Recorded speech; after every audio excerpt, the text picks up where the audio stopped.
जय हिंद। एक पुरानी हिंदी फिल्म है, नाम तो मुझे याद नहीं है, लेकिन उस फिल्म का एक सीन था कि एक लड़की जो बड़ी तंदुरुस्त होती है, मोटी होती है, वो डॉक्टर के पास जाके कहती है कि डॉक्टर साहब मैं पतली होना चाहती हूँ, स्लिम होना चाहती हूँ। तो डॉक्टर कहता है कि इसके लिए तुम्हें अपने डाइट में, खान पान में बदलाव करना होगा। आज से तुम 2 गाजर और 2 खीरे खाओगी। तो वो लड़की डॉक्टर की तरफ बड़ी ही मासूम चेहरा देख के कहती है और पूछती है, डॉक्टर साहब ये गाजर और खीरे मुझे लंच डिनर से पहले खाने हैं या लंच डिनर के बाद? आप समझे? इस लड़की का पूरा फोकस है पेट भर के खाना खाने पे। उसे लगता है कि खीरा और गाजर तो बात की बात है। ऐसा ही फोकस कुछ राजनेताओं का, कुछ पॉलिटिशियंस का, कुछ लोगों का होता है, जिनको छोटा देखने की इतनी आदत पड़ जाती है कि वो बड़ा देख ही नहीं पाते हैं। और इस तरीके के लोग खासतौर से कांग्रेस पार्टी, आम आदमी पार्टी या जो देश विरोधी पार्टियां हैं उनमें पाए जाते हैं। मैं इन्हें मोदी विरोधी पार्टी नहीं कहता हूं, देश विरोधी पार्टी कहता हूं, क्योंकि इन्हें मोदी से परेशानी नहीं है। इन्हें परेशानी इस बात से है कि अगर देश बदल जाएगा तो हमारा क्या होगा। आज 8 नवंबर है। आज डीमोनेटाइजेशन या जिसे लोग नोटबंदी कहते हैं उसकी वर्षगांठ है। मानी बात है, कुछ लोग हल्ला कर रहे हैं और कह रहे हैं कि मोदी जी ने नोटबंदी करके देश बर्बाद कर दिया, अर्थव्यवस्था बर्बाद कर दी, लोगों में बेरोजगारी फैल गई है, मोदी को माफ़ी मांगनी चाहिए। खैर, कहने वाले तो कहते रहेंगे। हम लोग फैक्ट्स और फिगर्स की बात करते हैं। जो फाइनेंशियल ईयर मार्च 2016 में ख़त्म हुआ था, उस फाइनेंशियल ईयर में 2.26 करोड़ लोगों ने इनकम टैक्स रिटर्न फाइल किया था, 2.26 करोड़। उसके बाद 8 नवंबर 2016 को नोटबंदी या डिमोनेटाइजेशन हुआ।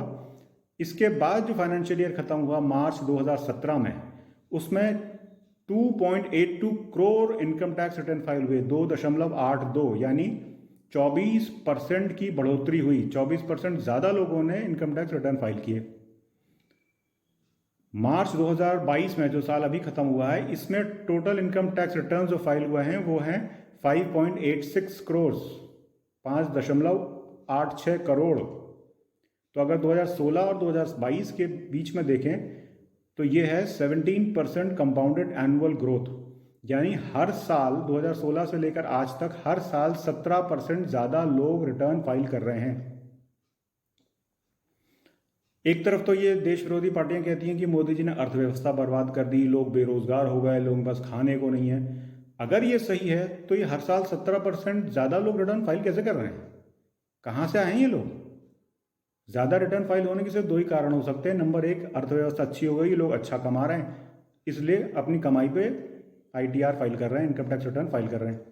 दूसरा कारण कि जो लोग कांग्रेस की छत्र छाया में काला धंधा करते थे, मोदी जी उन्होंने मजबूर कर दिया है कि काला रास्ता छोड़ के अब सफ़ेद रास्ते पे आ जाओ, रिटर्न फाइल कर लो।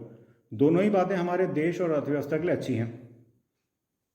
तो ये माफ़ी किस बात की मंगवा रहे हैं?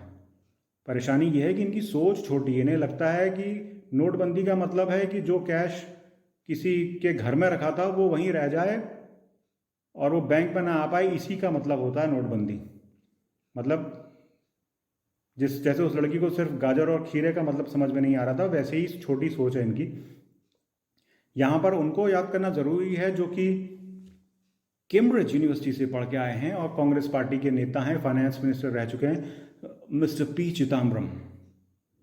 ये कैम्ब्रिज से पढ़ के आए हैं। डीमोनेटाइजेशन के टाइम, डिजिटल बैंकिंग के टाइम इन्होंने पार्लियामेंट में बड़े तंज कसते हुए, टॉन्ट मारते हुए मोदी जी और सरकार से कहा था, you go to a village fair and buy tomatoes and potatoes, will you pay 7 rupees 50 paisa by credit card?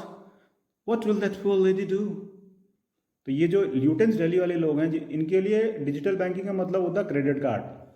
इन्होंने कभी सोचा ही नहीं था कि ये देश क्रेडिट कार्ड से बहुत आगे निकल जाएगा, बहुत आगे निकल जाएगा। इन्होंने कभी सोचा नहीं होगा कि रुपे डेबिट कार्ड्स इतने बड़े हो जाएंगे, मास्टर कार्ड और वीज़ा से बड़े हो जाएंगे। मास्टर कार्ड, वीज़ा ने अमेरिका की सरकार से शिकायत करी है कि रुपे कार्ड इतने ज़्यादा चल गए हैं कि हमारा बिजनेस ठप होने लगा है। चिदम्बरम जैसे लोगों ने कभी सोचा नहीं होगा कि यूनिफाइड पेमेंट इंटरफेस इतना लोकप्रिय हो जाएगा कि आज सब्जी वाले, फल बेचने वाले, रिक्शे वाले, गाड़ी में हवा भरने 10-20 रुपए में जो कार में हवा भरते हैं वो लोग, और यहाँ तक कि जब आप फोटो कॉपी कराना चाहते हैं तो 2 रुपए भी लोग यूपीआई से देंगे। ऐसा समय आएगा, ये चिदम्बरम जैसे कैम्ब्रिज यूनिवर्सिटी वालों ने कभी सोचा नहीं होगा, ये चाय वाले ने करके दिखा दिया। और ऐसा भी समय आया है कि गूगल ने कहा है कि अमेरिका के फेडरल रिजर्व यानी अमेरिका के सेंट्रल बैंक से कहा है कि आप भी यूपीआई जैसा कुछ बनाएं। ये होती है डिजिटल बैंकिंग, ये होती है बड़ी सोच।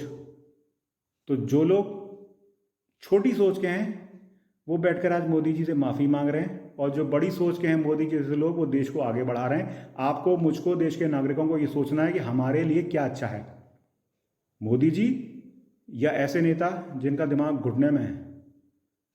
भविष्य आपका है, खुद सोचिए कि कौन आपके लिए अच्छा है। जय हिंद।